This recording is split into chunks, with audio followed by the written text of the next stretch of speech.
Son las 6 de la mañana con 57 minutos y se encuentra con nosotros, como lo anunciamos hace unos segundos, Javier Vizcaíno, consultor internacional en compras públicas. Gracias por estar aquí. Alrededor de 400 millones de dólares se pretende ahorrar en el gobierno a través de las correcciones al sistema de compras públicas, lo que incluye la eliminación del llamado régimen especial. Se dice que el régimen especial encareció enormemente el valor, el precio de los bienes y servicios adquiridos bajo su vigencia por el gobierno nacional. ¿Qué pasó con el régimen especial? Muy buenos días, ecuatorianos y ecuatorianas. El régimen especial es uno de los aspectos de la ley de contratación pública vigente desde el año 2008, que si bien es una ley que era modernizadora en su momento, trajo, digámoslo así, una ventana abierta para poder contratar, haciendo ciertas excepciones en los procedimientos, en la vieja licitación, ¿no? En los procedimientos de concurso. Entonces el régimen especial es como digo, una ventana que permitía a las autoridades, y permite a las autoridades que hacen contratación pública, comprar básicamente con un procedimiento o muy abreviado o ninguno. El gran problema es que la principal herramienta de la contratación pública a nivel mundial, de la técnica de la contratación pública, consiste en promover un concurso entre diferentes postores y de esa manera obtener muchas ventajas, no solamente ahorros económicos, mejoras técnicas, de precios, sobre todo en una gran medida, pero sobre todo la competencia lo que hace es regular el papel de los proveedores. ¿Qué es lo que ocurre en el momento que el régimen especial se empieza a convertir en una forma generalizada de contratación? El Estado se da un tiro en el pie porque elimina su principal ventaja, que es la competencia de los postores. En ese momento, las principales ahorros que vienen por el lado de la competencia se eliminan. Y por otra parte, como hay un monopolio, dentro de una situación monopólica, los proveedores pueden poner básicamente el precio que quieran, las condiciones técnicas y económicas que deseen, y básicamente pueden aprovechar muy abiertamente la compra. ¿Terminó esto siendo un procedimiento de contratación a dedo? Exactamente eso es. Lo que pasa es que el régimen especial a nivel mundial, en lo que debería utilizarse una figura como estas, es de situaciones muy excepcionales. Estamos hablando de emergencias, estamos hablando de situaciones de defensa en cuestiones de guerras o pues, por el estilo. Para eso sin embargo, estamos, digamos, cuando nació el régimen especial, de lo que podemos recordar, estaba dedicado exclusivamente a la contratación de comunicación, contratación de espacios de comunicación, estrategias comunicacionales. No hay que olvidar que este fue un rubro de primera línea de gasto en el gobierno anterior. De hecho, sí, contratar comunicación y también consultoría, si no me equivoco. Bueno, de inicio. No, desde el inicio hubo son varios rubros, aproximadamente 10 rubros. Los más importantes son, como usted lo ha dicho, la contratación de comunicación social. Una gran cantidad de compras de régimen especial fue para temas de comunicación social. Realmente sin justificación, porque igualmente se puede hacer concurso para ese tipo de temas. Pero déjeme decirle otras. Por ejemplo, la contratación de empresas del mismo sector público. Es decir, para contratar, la contratación interadministrativa que se llama, para contratar con otra empresa del sector público, no hacía falta tener ningún tipo de concurso. ¿Cómo se puede desviar esto? ¿No es cierto? Se desvía de la siguiente manera: si una empresa privada se asocia con una empresa del sector público, ya es automáticamente contratación interadministrativa. Y el riesgo existe en que por esa vía, empresas que pretenden evitar el proceso de contratación simplemente se asociaban con empresas públicas y básicamente lo hacían, tenían completamente abierta el arca. ¿Cuánto tiempo de vigencia tuvo el régimen especial? Desde el inicio de la ley de contratación pública, desde 2008 hasta la presente fecha. Hemos calculado, bueno, son datos del CERCOP mismo, que alrededor del 50% o más del monto total de contratación pública de un año en particular de estos 10 años fueron por régimen especial. ¿Qué significa eso? Significa que un monto que actualmente, porque ha bajado bastante, que actualmente bordea entre el 6% del PIB y el 20% del presupuesto general del Estado, se hacía sin concurso y además legalmente. Y no solamente sin concursos, sino sin controles. porque si bien existe una legislación de tipo más bien secundario que obliga a publicar los contratos de régimen especial en el portal, en la práctica no hay tal obligación, porque simplemente se contrataba y luego había que publicar, y si no se publicaba igual ya estaba contratado, no pasaba nada. Entonces típicamente aquí vamos a encontrar, en régimen especial vamos a encontrar los contratos más importantes de la contratación pública del Ecuador. Las grandes obras, represas, todo a dedo. Sí, básicamente todo a dedo, porque no había necesidad de hacer un concurso. Y como no había necesidad de hacer un concurso, se estaba ante un monopolio, y un monopolio es la famosa arca abierta de la que habla el refrán, ¿no? Ahora, se ha llegado a hablar de 18.000 millones de dólares, que ese es el dato que divulgó el CERCOP. Sí, ese dato es correcto, pero más allá de eso, no solamente es lo que se pudo haber gastado, sino lo que no se debió haber comprado siquiera.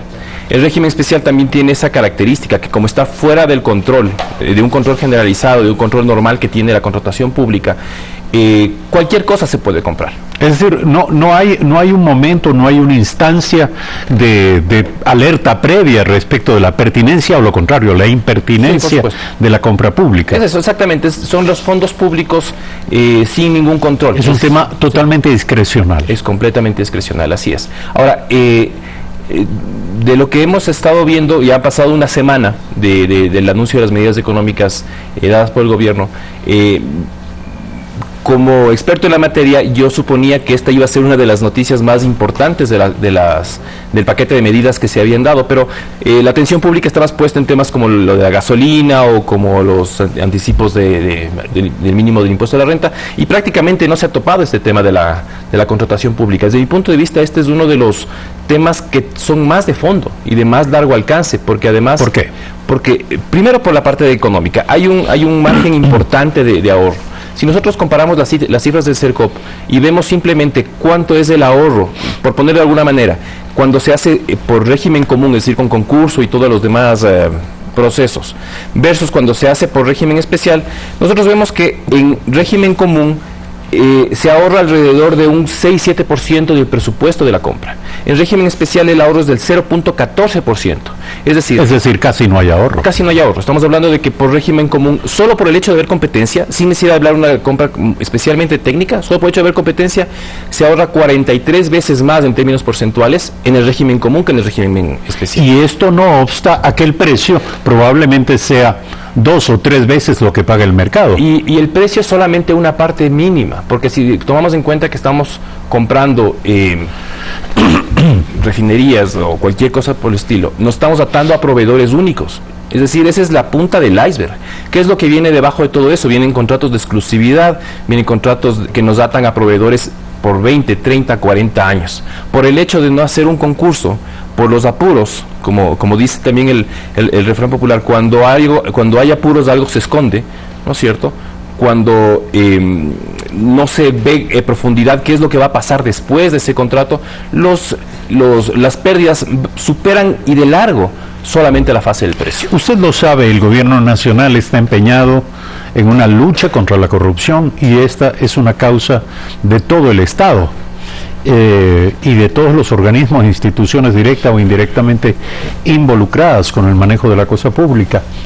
Yo le pregunto, estas compras de régimen especial deberían ser sometidas a una auditoría específica, especial, una investigación para saber exactamente qué sucedió, porque por lo visto, dado que esto no pasó por ningún control, que precisamente el régimen especial era una forma de atajo para evitar los filtros y los controles, aquí pudo pasar cualquier cosa. Sí, dos medidas al respecto. La primera, sí, una vigilancia muy estrecha a lo que pasó, sin duda, ya vigilancia forense, me refiero a auditorías, y evidentemente haciendo énfasis en aquellas que tienen más riesgo y más importancia, ¿no es cierto? Tome en cuenta una cosa, de estas cifras que hemos hablado, es un aproximado, posiblemente un 50%, 60%, porque hay cosas que simplemente no se reportaron. Así que sí es muy importante hacer una auditoría. Evidentemente no se va a poder auditar 10 años de contratación pública en régimen especial, porque no hay energía suficiente, no hay fuerza suficiente. Hay que hacer un una priorización, número uno. Y número dos, la medida anunciada por el señor presidente, si bien nos habla de una restricción, eso es muy bueno, pero el alcance es limitado, porque su alcance evidentemente es del Poder Ejecutivo, y es más bien de tipo Eso voluntario. Le quería preguntar, sí. Entendemos que algunos de los mayores hallazgos en el uso y abuso del recurso del régimen especial están en los gobiernos autónomos descentralizados, en los llamados GATS. Sí. ¿La medida, la decisión del presidente afecta esto? No, porque la decisión del presidente solamente se puede restringir a la función ejecutiva. Sí, pero sin embargo el Servicio Nacional de Contratación Pública, como mecanismo de transparentación y como mecanismo normativo, sí rige para las compras públicas de los GATS. Como servicio sí, pero la ley es la ley, ¿no es cierto? La ley está por encima de esto. Entonces, lo que está diciendo el señor presidente de la República, y desde mi análisis, por supuesto, es que se va a restringir el uso de la ley, del régimen especial, lo cual está muy bien. Sin embargo, no es suficiente. Desde mi concepto, la Asamblea Nacional debería ya proponer, seguramente el CERCOP debería procesar, porque tenemos que hay ya una propuesta de ley. Hay varias, ¿no es cierto? Hay varias. Y de hecho, en mi concepto, lo que debe hacerse es fortalecer el rol del CERCOP como ente rector y como ente de vigilancia de los procesos, no solamente de que se publique y se haga, no, de que vigile que se compre lo que se debe comprar, no solamente que se compre bien, porque comprar bien dentro de la ley, lo que no se debe comprar es comprar mal. Entonces, desde mi punto de vista también tiene que haber un fortalecimiento del CERCOP a nivel legal, y además una reforma integral al tema del régimen especial, que básicamente consiste en dejar el régimen especial para 2 o 3 temas puntuales y sumamente bien justificados, que no tengan que ver con eliminación de la competencia. Como le digo, la principal arma que tiene la administración pública para hacer una contratación pública eficiente, transparente, que sea adecuada, que no sea lesiva a los intereses nacionales, es la competencia y la publicidad. Fortalecer al CERCOP, dice usted. ¿En qué sentido?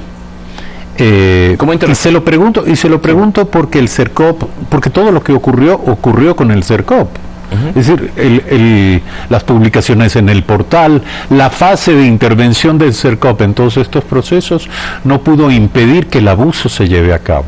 ¿Qué hay que hacer? A eso me refiero con fortalecer. El CERCOP ha tenido un rol desde el inicio, que era INCOP, ¿no? Ha tenido un rol más bien de vigilancia y de generación de muchas resoluciones, que más bien se iban a su área donde sí le dejaron trabajar, que es el área de las compras menores. Entonces el CERCOP, por una parte, no tenía prácticamente ninguna injerencia en lo que se refiere al régimen especial, estamos hablando del 50-60% de contratación pública, y por otra parte estaba bastante dedicado a un manejo, esto es un concepto personal, ¿no?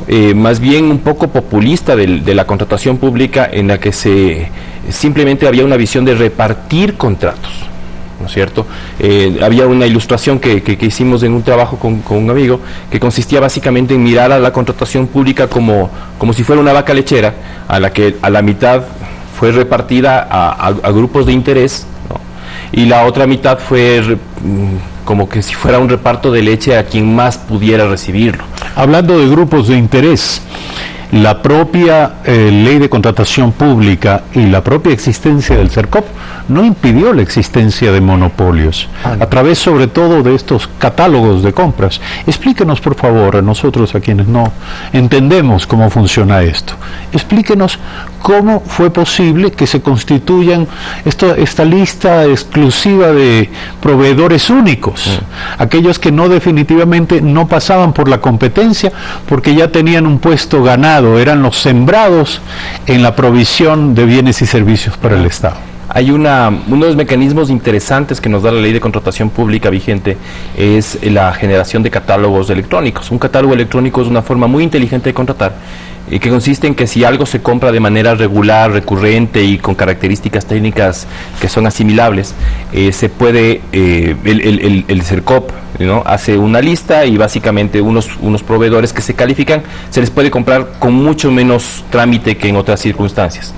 Sin embargo, a la final, esto acabó siendo oportunidad para que haya catálogos con proveedores únicos o con productos únicos, e inclusive con compradores únicos. Yo le quiero preguntar, ¿cómo una cosa devino en la otra? Porque que haya catálogos es comprensible, pero esos catálogos debían ser utilizados para un concurso abierto en el que haya distintos oferentes e incluso que haya circulación dinámica de estos oferentes. Desaparece uno, aparece otro y todo esto beneficia al Estado como comprador.